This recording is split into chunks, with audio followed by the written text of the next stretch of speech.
ប់ពេលសន្វាយើងចារួមគ្នាបងនឹងពុំងីបានស្គាល់គ្នាជានិស័យ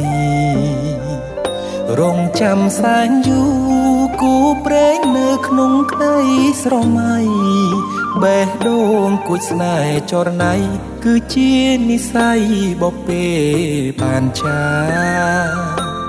ភត្រាស្រទន់មានមុនសនដំអោកែវឆោមយំឲ្យរៀមចាំចិត្តចេតនាសំរងភោផុងលោមពោល្អដូចអប្សរាប្របីស្មាកូនទេវតាឲ្យបងស្នេហាដកចិត្តមិនរួច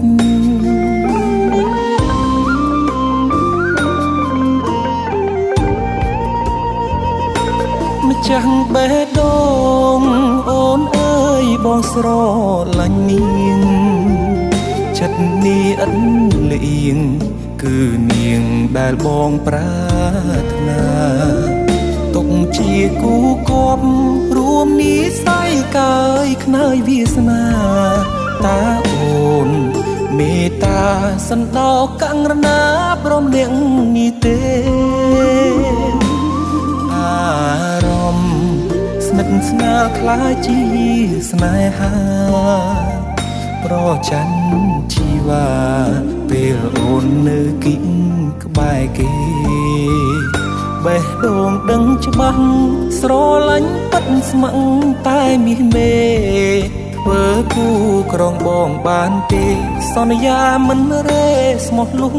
ខ្សែអើយ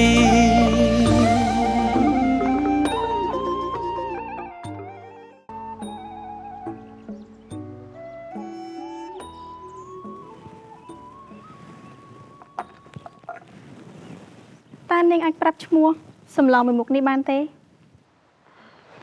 ព្រះមេម្ចាស់សម្លមួយមុខនេះមានឈ្មោះថាសម្លសម្ដេចសម្លសម្ដេចហើយសម្លមួយមុខនេះវាអាចថាជាសម្លដែលជាប់ខ្សែស្រឡាយជាមួយនឹងសម្លប្រហើរសម្លសម្លក់ហើយលក្ខណៈពិសេសរបស់វាគឺខ្ញុំម្ចាស់បុកគ្រឿងផ្សំចូលគ្នាជាមួយនឹងកាពិដោយមិនចាំបាច់ប្រើប្រហុកចំណែកឯបន្លែប្រើសម្បកឪឡឹកណាព្រះមេម្ចាស់សម្លនេះនៅក្តៅបានយូរព្រះមេម្ចាស់សម្លនេះរក្សាកម្ដៅបានយូរហើយការរក្សាកម្ដៅគឺកាន់តែបន្ថែមរសជាតិឆ្ងាញ់ជាពិសេសខ្ញុំម្ចាស់បានបន្ថែមនៅម្ទេសតិចតួចដើម្បីឲ្យមានរសជាតិហឹរៗតិចៗគឺកាន់តែឆ្ងាញ់ថែមទៀតព្រះមេម្ចាស់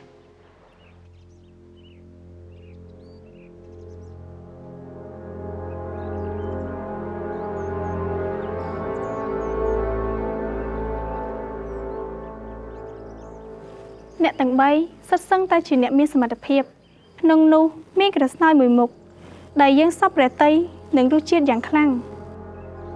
នោះគឺ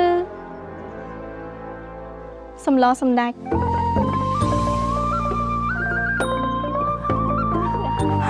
បលេឈ្នះ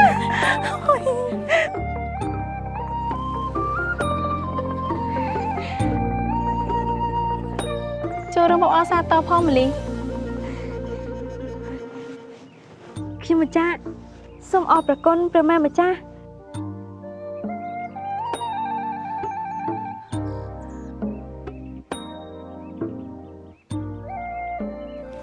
នាងធ្វើបានល្អណាស់ម្ហូបនេះមិនសូវជាមានអ្នកដឹងតែនាងបាច់ជាដឹងហើយយកច្បាស់ពីឈ្មោះនិងរបៀបធ្វើទេពកោសល្យនាងពិតជាទទួលបានពីកំណត់យ៉ាងប្រកបទាំងសិល្បៈតុបតែងក្បួនខ្នាតផ្សំគ្រឿងយល់ដឹងពីរបៀបក្នុងវាំងនិងប្រជាជនដាច់ពីគ្នាទើបរសជាតិដែលយើងទទួលបានពីសម្លសម្ដេចនេះប្លែកនិងមានឱជារសយ៉ាងពិសេសបែបនេះនាងដឹងទេថាសម្លនេះបានរំលឹកយើងពីមនោសញ្ចេតនារវាងអ្នកធ្វើនិងអ្នកបរិភោគមិនអាចខណ្ឌចែកគ្នាបានឡើយរសជាតិម្ហូបរបស់នាងធ្វើឲ្យយើងដឹងថារាជិនីក្រយ៉ាពិតជាស័ក្តិសមនឹងនាងបំផុត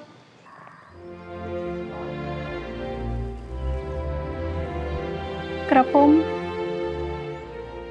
នាងធ្វើបានល្អណាស់រសជាតិម្ហូបរបស់នាងត្បិតតែឆ្ងាញ់តែមានភាពឆល្វែងដោយមិនគិតពីអ្នកដទៃតម្រូវតែចិត្តយើងទៅវិញការធ្វើម្ហូបក៏ត្រូវការបេះដូងមកធ្វើដែរឯងទៅចាំចំណុចនេះណា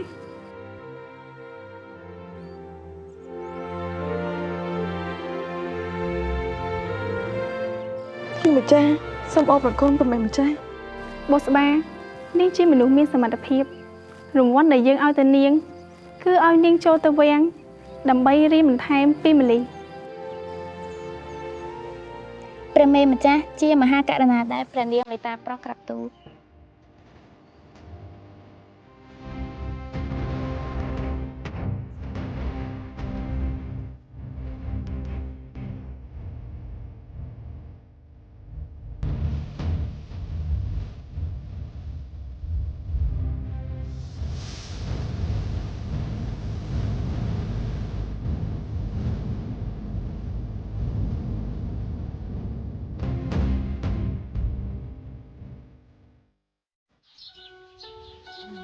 ម្លេះជាប់ជ័យពីលើកនេះដោយសារតែលោកជំទាវផ្ដល់ឱកាសទើបនាងមានថ្ងៃនេះលោកជំទាវពិតជាកសែភ្នែកបុតល្អណាស់ លោកម្ចាស់ប្រសើរពេកហើយការពិតម្លិះបកែតាំងពីនៅផ្ទះលោកម្ចាស់ម៉េះគ្រូបង្រៀនផ្ទះលោកម្ចាស់ពិតជាមិនធម្មតាមែន ត្រូវហើយលឺម្លិះគេប្រាប់ថាក្មួយនរិនបានជួយគេប្រាប់ពីគ្រឿងផ្សំសំខាន់ដែលសឹងតែគ្មាននរណាដឹងផង ចៅនរិនពិតជាមានទេពកោសល្យមែន អរគុណលោកយាយអរគុណលោកពូអើយ លោកបងពូកែមើលថែកូនបានជាកូនមានទេពកោសល្យបែបនេះជាពិសេសគឺកូននាទីអាចជួយដល់កិច្ចការរាជការបានម្ដងហើយ ក្មួយនទីនៅក្មេងខ្ចីមែនប៉ុន្តែឆ្លាតវៃណាស់បើនារីណាបានជាស្វាមីពិតជាសំណាងមិនខានទេលោកម្ចាស់លោកជំទាវ ខ្ញុំពិតជាអរគុណអ្នកមីងហើយ លោកស្រីសរសើរណាស់សូមអរគុណច្រើនម្លេះប្រហែលថ្ងៃនេះអ្នកស្រុកអ្នកភូមិគេនិយាយតគ្នាថាស្រុកទេសយើងមានមុខមាត់ក៏ដោយសារតែនាងសូម្បីតែពញាក៏លោកផ្ញើសារអបអរសាទរដែរ ម្លេះនាងប្រកាយស្រាប់អញ្ចឹងហើយស័ក្តិសមណាស់ដែលត្រូវបានគេសរសើរ ជំរាបលោកម្ចាស់ការពិតនាងខ្ញុំមានការព្រួយបារម្ភខ្លាំងណាស់ដោយសារនាងខ្ញុំពុំសូវមានពេលបង្ហាត់បង្រៀនម្លិះឲ្យបានដិតដល់ប៉ុន្តែក្មេងនេះឆ្លាតណាស់នាងចេះហាត់រៀនដោយខ្លួនឯង កូនកំពុំក៏ខំប្រឹងប្រែងណាស់ដែរណាអ្នកម៉ែលោកម្ចាស់ គិតទៅកំពុំមានស្នាដៃមិនធម្មតាទេមិនដឹងថាថ្ងៃណាមួយខ្ញុំបានភ្លក់ស្នាដៃមុខម្ហូបរបស់កំពុំដែរឬក៏អត់ ក្មួយកំពុំស្អាតឆ្លាតប្រកបជាកាប់តរងអ្នកម៉ែគេហើយណាលោកបងអ្នកណាមិនស្គាល់លោកស្រីដែលល្បីធ្វើម្ហូបនោះ ប៉ុន្តែល្ងាចនេះខ្ញុំចង់ស្នើសុំឲ្យម្លីងធ្វើម្ហូបដើម្បីជាការអរគុណដល់លោកម្ចាស់និងលោកជំទាវក្នុងការហាត់រៀនកន្លងមក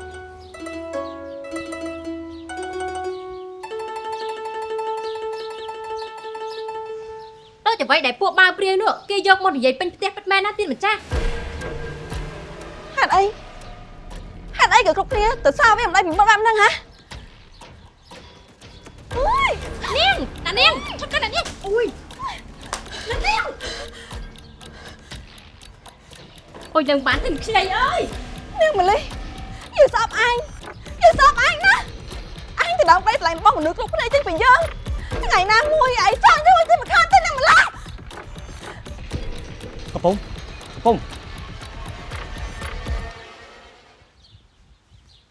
មានរឿងអីហ្នឹងមិនសប្បាយចិត្តទៀតហើយមែនទេ ចេញទៅកុំមកខកខ្ញុំ កំពុំគិតថាធ្វើនេះជារឿងត្រូវមែនទេបើគិតថាត្រូវនាងធ្វើទៀតចុះតែនាងសាក់គិតទៅមើលថាធ្វើឲ្យរឿងទាំងអស់ហ្នឹងហើយវាអាចត្រឡប់មកដូចដើមវិញអត់សំខាន់ពេលនេះគឺកំពុំត្រូវតែខិតខំប្រឹងប្រែងបន្តទៀតកុំចោះចាញ់អីណា ចាញ់ពេលនេះសូម្បីតែបងនាទីគិតខ្ញុំចាញ់វាដែរមែនអត់ កំពុំបងនិយាយហ្នឹងមិនមែនមានទេបែបហ្នឹងទេណាចង់ឈ្នះឲ្យបានអីមកវិញ កំពុងសាក់គិតម្ដងទៀតមើល ឈ្នះបើឈ្នះហើយគេចងចាំខ្ញុំគេរសារខ្ញុំគ្រប់គ្នាដូចជាវាខ្ញុំសោកចិត្តឈ្នះខ្ញុំនឹងបែកមកខ្មាស់គេបែបនេះបងយល់អីខ្លះពីចិត្តខ្ញុំ ព្រោះតែខ្លាចចាញ់ទៅកំពុងចង់ឈ្នះមែនទេឈ្នះគេសរសើរតើពាក្យសរសើរជិះពីមាត់អ្នកដទៃធ្វើឲ្យកំពុងមានក្តីសុខនិងសុភមង្គលអស់មួយជីវិតពិតមែនអត់ទៅបានជាកំពុងចង់បានវាដល់ថ្នាក់ហ្នឹង លោកបងយល់អីទៅលោកបងនឹងអត់តាំងពីនាងនោះចូលក្នុងផ្ទះនេះគ្រប់គ្នាសរសើរវាគ្រប់គ្នាសូម្បីតែលោកយាយក៏សរសើរវាមិនដាច់ពីមាត់ដែរលោកបងយល់ចិត្តខ្ញុំអត់ កំពុងស្ដាប់បងណាពីមុនបងក៏ធ្លាប់ចំណែនបងប្រាប់របស់បងដែរតែពេលដែលបងដឹងថាលោកបងរបស់បងគាត់ចូលចិត្តផ្នែកធ្វើម្ហូបហើយបងចូលចិត្តខាងផ្នែករាជការពីមុនមកបងក៏រស់នៅដោយអូនអញ្ចឹងរស់នៅតាមការបញ្ជារបស់ចាស់ទុំរៀបចំផ្លូវឲ្យដើរបងគ្មានឱកាសសំបីតែធ្វើរឿងដែលខ្លួនឯងចង់ធ្វើតែមកដល់ពេលនេះ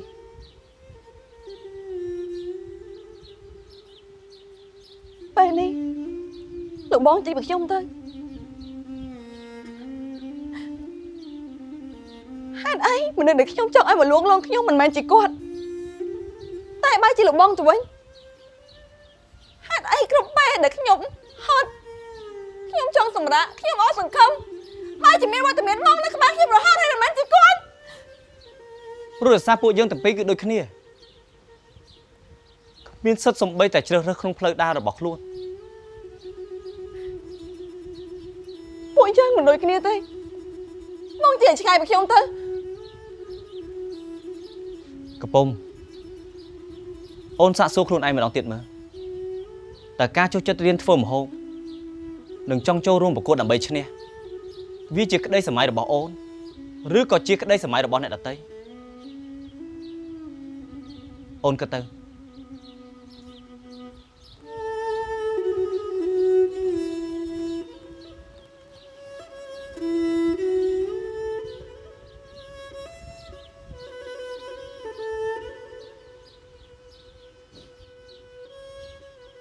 អត់ទេ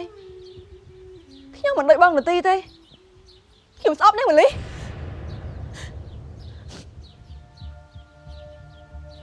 ទុនខ្សោយបែបនេះឯងគិតទេថាអាចយកឈ្នះម៉លីបាននោះ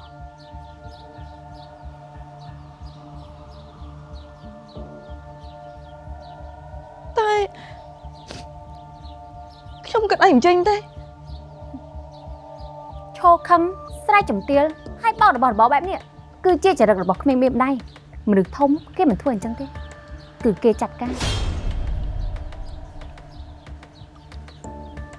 ចាត់ការ ឯងឈប់កាត់ទុកហើយធ្វើតាមយើង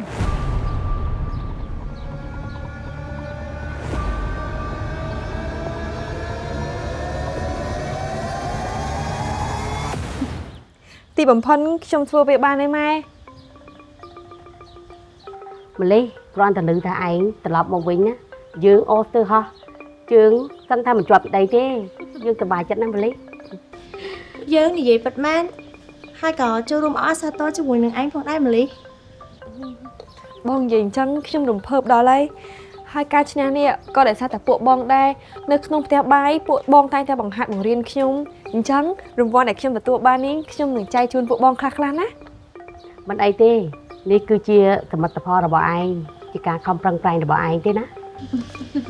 ម្លេះថៃសំណាងក៏មិនត្រូវតែបើថាម្លីប៉កែអាហ្នឹងដូចត្រូវជាងណោះ គិតទៅលោកស្រីធំពិតជាផ្កាយមែនបង្រៀនឯងទាល់តែឈ្នះការប្រកួតនៅរាជធានីហើយទៅលោកជំទាវគាត់សរសើរឯងមិនដាច់ពីមាត់សោះ ប៉ាត់មែនអីបង ចា មនុស្សផ្កាដូចជាឯងស័ក្តិសមនឹងទទួលបានលទ្ធផលបែបហ្នឹងហើយ ខ្ញុំអរគុណពួកបងច្រើនហើយ ពួកឯងគ្មានការងារធ្វើទេបានមកនៅទីនេះធ្វើការយូរទៅដូចជាល្ងងមិនដឹងទេ ចាបងយ៉ែមពួកខ្ញុំគ្រាន់តែមកចូលរួមអបអរសាទរជាមួយនឹងម្លីតា អ អបអហ៎អញ្ចឹងទៅរកការងារថ្មីធ្វើឲ្យទៅក្រែងយើងនេះវាបានទៅអបអដែរតែចេញទៅ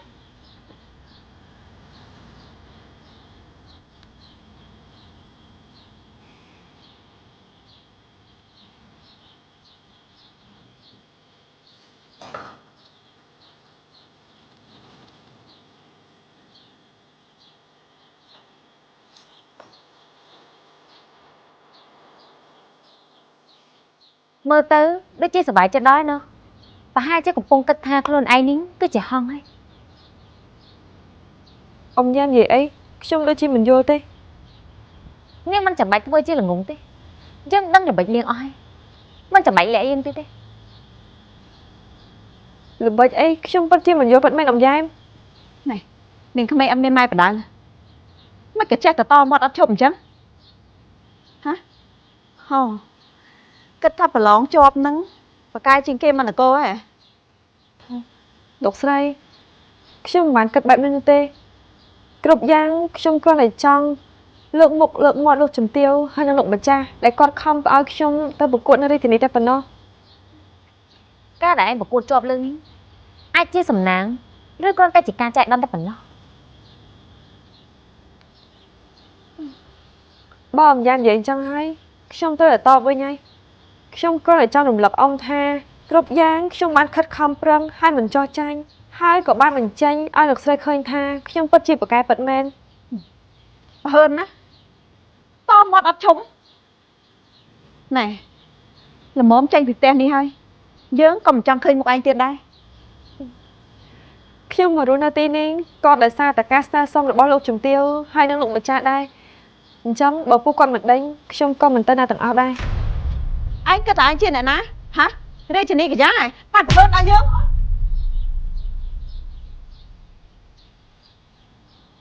គិតមើលឡើងវិញម្ដងទៀតណាបើមិនចង់ឲ្យយើងអាក្រក់ជាងនេះមនុស្សដូចឯងនេះមកក៏គ្មានអ្នកទទួលទៅវិញក៏គ្មានអ្នកជូនតាណាដែរ នាងក្មេងព្រៃចរិតព្រៃកងកាយដូចគ្មានម៉ែឪបដៅហ៊ានតមាត់ជាមួយនឹងលោកស្រីទៀតឯងនេះល្បិចច្រើនដូចជាម៉ែឯងអញ្ចឹង អ៊ំយ៉ាំអ៊ំមើលងាយចេះប្រមាថខ្ញុំបានតែអ៊ំកុំទៅមើលងាយដល់ម៉ែខ្ញុំហើយនឹងគ្រួសារខ្ញុំបានទេ ចុះបើយើងចង់ប្រមាថម៉ែឯងវាយ៉ាងម៉េចនាងក្មេងព្រៃឆាប់រើកញ្ជើទៅនៅព្រៃវិញទៅ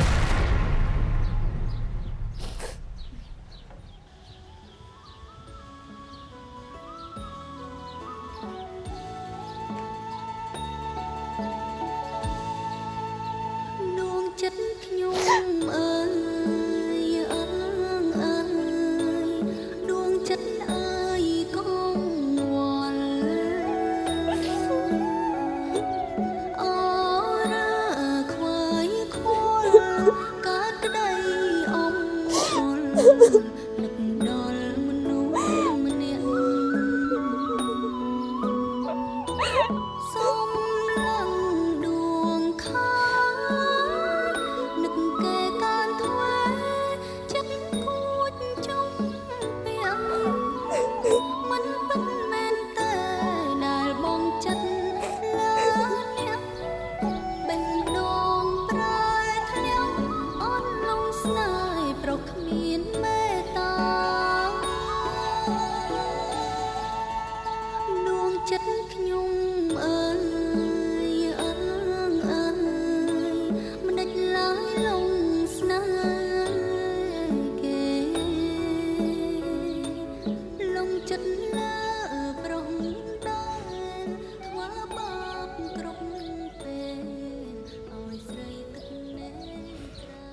មុននេះ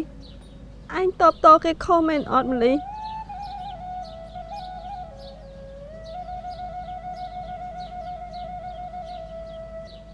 អត់ទេបើឯងនិយាយគេប្រកាសជាថាឯងសារភាពហើយបើឯងនៅស្ងៀមគេប្រកាសជាថាឯងខុសអញ្ចឹងហើយមានរឿងអីដែលឯងមិនហ៊ានតបតនោះ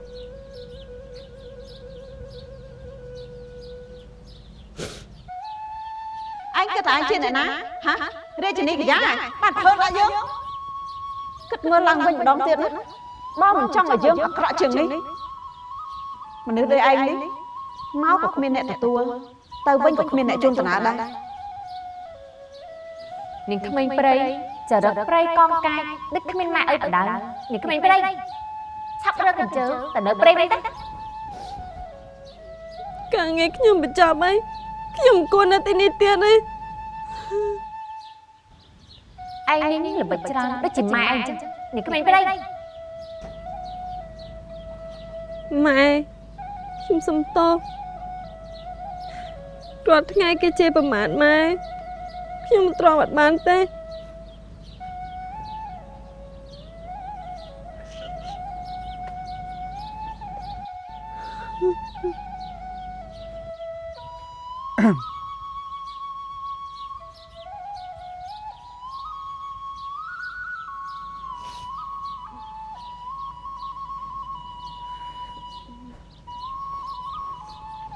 អ្នកប្រុស នាងមានរឿងអីមែនបានមកឈរយំម្នាក់ឯងហ្នឹង យំអូប្រហែលមកពីខ្ញុំរំភើបមិនទាន់បានខ្ញុំរំភើបពេកទៅមកឈរយំម្នាក់ឯងបែបនេះ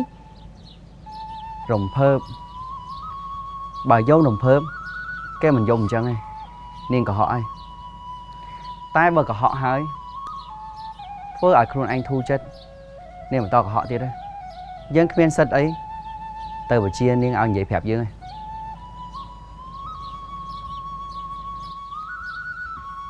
រឿងខ្លះបើយើងលាក់ក្នុងចិត្តនាំឲ្យយើងឈឺចាប់សន្សំទុកដោយមិនដឹងខ្លួនហើយរឿងខ្លះបើយើងកុហកហើយយើងស្ដាយក្រោយនៅពេលក្រោយក៏វាមិនល្អដែរហើយរឿងខ្លះទៀតបើសិនជាយើងនិយាយទៅមានអ្នកឈរស្ដាប់យើងក៏យើងអស់ចិត្តដែរ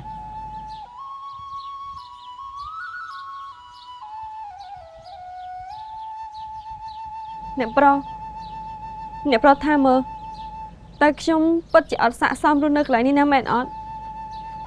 ហើយនាងមានដៃគិតទេហើយមានដៃសួរខ្លួនឯងអត់ថាហេតុអីមិនចង់នៅនឹង ខ្ញុំចង់រស់នៅទីនេះព្រោះតែខ្ញុំចង់ហាត់រៀនវិជ្ជាធ្វើម្ហូបពីលោកជំទាវបើសិនជាលោកអនុញ្ញាតប៉ុន្តែឥឡូវខ្ញុំហត់ទេខ្ញុំអត់ចង់ធ្វើវាទៀតទេ ម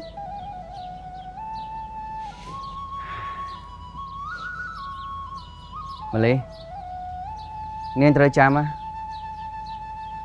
កន្លែងណាក៏ដូចកន្លែងណាដែរតែងតែត្រូវការមនុស្សពូកែតស៊ូនិងមានក្តីសម័យខ្ពស់កន្លែងខ្លះគ្រាន់ជាកន្លែងស្នាក់អាស្រ័យមួយពេលហើយកន្លែងខ្លះទៀតគ្រាន់ជាកន្លែងដែលផ្ដល់ឱកាសនិងអនុស្សាវរីយ៍ដល់យើងហើយកន្លែងខ្លះទៀតគ្រាន់តែជាកន្លែងដែលយើងសម្រាករយៈពេលវែងឬក៏ខ្លីលើលោកនេះក៏គ្មានអីថិតថេរដែរហើយយើងដែលជាអ្នកត្រូវត្រៀមខ្លួនជានិច្ចសម្រាប់ការចាក់ចេញហ្នឹង ប៉ុន្តែខ្ញុំ បានហើយការងារដែលនាងត្រូវធ្វើនាងធ្វើឲ្យអស់ហើយតាទៅខ្វល់អីសម្ដីអ្នកដទៃនាំតែខូចចិត្តអត់ប្រយោជន៍ គឺខ្ញុំឆ្ងល់ថាហេតុអីបានអ្នកនៅក្នុងផ្ទះនឹងចម្លែកម៉េចអ្នកប្រុសដឹងអត់ថាខ្ញុំហត់ខ្ញុំអត់ចង់ធ្វើអីទៀតទេខ្ញុំនឹកម៉ែឆយខ្ញុំចង់ទៅជួបម៉ែឆយហើយនឹងមីបុផាវិញ បានហើយកុំគិតច្រើនពេកយ៉ាងហោចណាស់នាងក៏មានយើងដែលតែងតែនៅក្បែរនិងបារម្ភនឹងជានិច្ច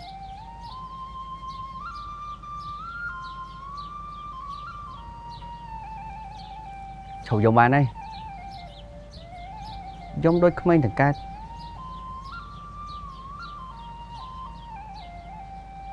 បានហើយ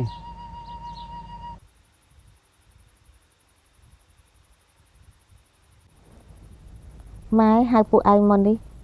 គឺមានរឿងចង់ពិភាក្សាគ្នា បាទអ្នកម៉ែមានប្រសាសន៍កូននឹងព្យាយាមជួយ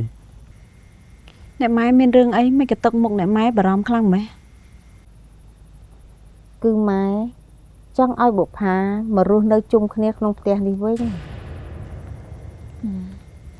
ច មិនក៏សុកអ្នកម៉ែនឹកចង់ឲ្យអ្នកបងត្រឡប់មកវិញអញ្ចឹង ឮបែបនេះកូនពិតជាសប្បាយចិត្តណាស់ណាម៉ែ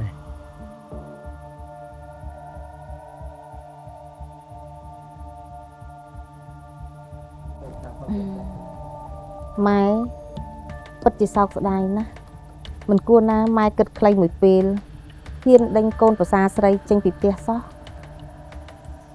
អ្នកម៉ែកាលនោះអ្នកបងពិតជាខុសពិតមែនអ្នកម៉ែកុំបាច់បន្ទោសខ្លួនឯងធ្វើអី អតីតកាលទាំងនោះឲ្យវាកន្លងផុតទៅចុះអ្នកម៉ែសំខាន់ពេលនេះគឺអ្នកម៉ែបានគិតត្រឹមត្រូវហើយ ម៉ែគិតឲ្យគិតទៀតក៏កាន់តែយល់ថាខ្លួនម៉ែនេះមានកំហុសធ្ងន់ណាស់ដែលម៉ែដេញកូនប្រសាស្រីធំយប់ខ្លះម៉ែយល់សពឃើញពីបុតគេមកយំស្រែករកប្រពន្ធរបស់គេ អ្នកម៉ែប្រហែលជាមកពីអ្នកម៉ែគិតច្រើនពេកបានជាអ្នកម៉ែយល់សពបែបហ្នឹង អ្នកម៉ែកុំបារម្ភកូននឹងព្យាយាមលួងលោមអ្នកបងឲ្យឆាប់ត្រឡប់មកវិញហើយគ្រួសាររបស់យើងនឹងបាននៅជុំគ្នាម្ដងទៀត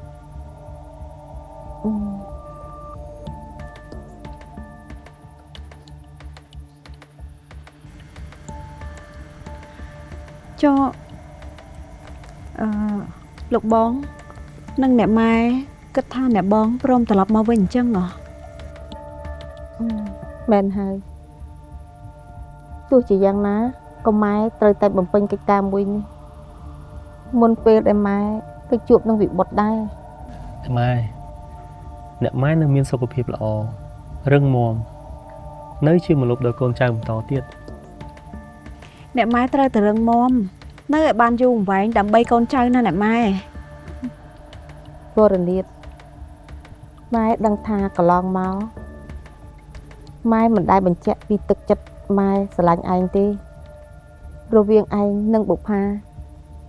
គឺសំខាន់ចំពោះម៉ែដូចគ្នា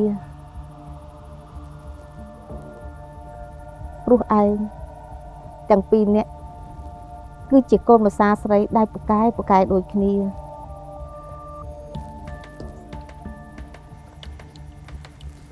អ្នកម៉ែកូនមិនដែលគិតអីទេអ្នកម៉ែកុំបារម្ភអីណា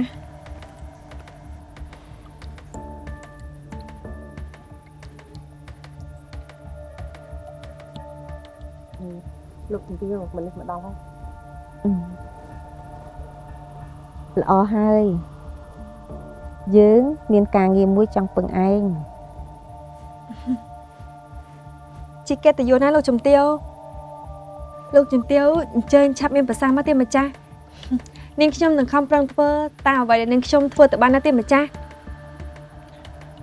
រឿងនេះបើឯងដឹងឯងច្បាស់ជារំភើប លោកម្ចាស់មានប្រសាសន៍បែបនេះកាន់តែធ្វើឲ្យនាងខ្ញុំចង់ដឹងហើយទេម្ចាស់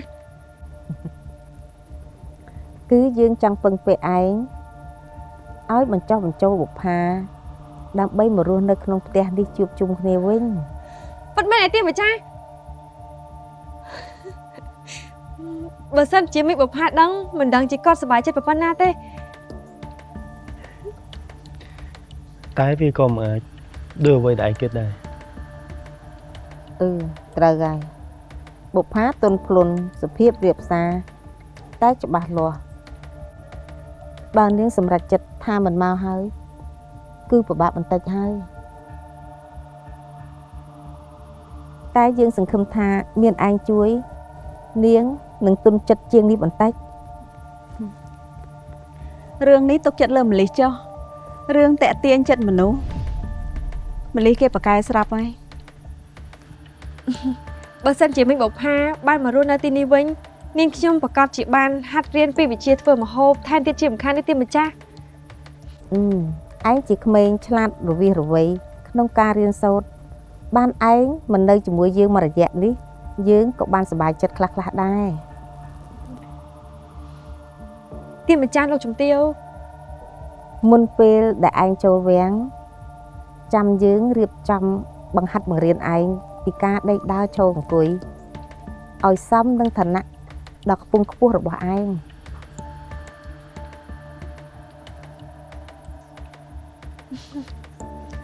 នាងខ្ញុំពិតជាអរគុណលោកជំទាវខ្លាំងណាស់ទេម្ចាស់ហើយនាងខ្ញុំនឹងខំទៅអង្វរមីបុប្ផាដើម្បីជាការតបស្នងសងគុណដល់លោកជំទាវវិញណាទេម្ចាស់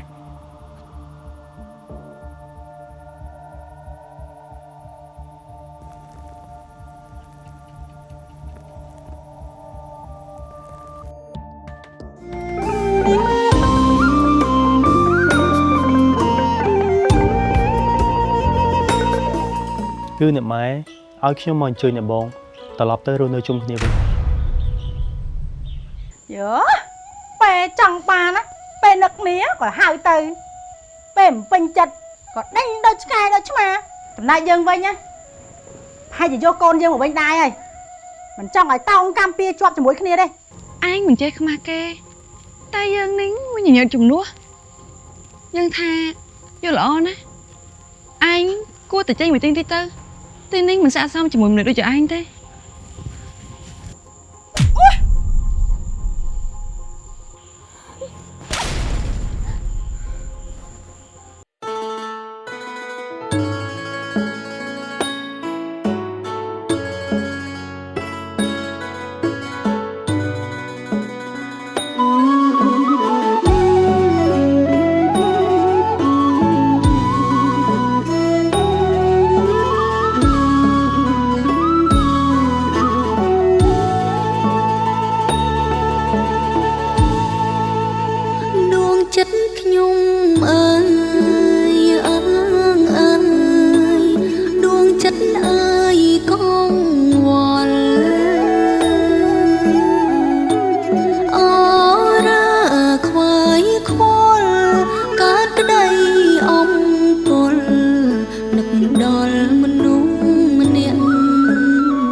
ជានិស័យ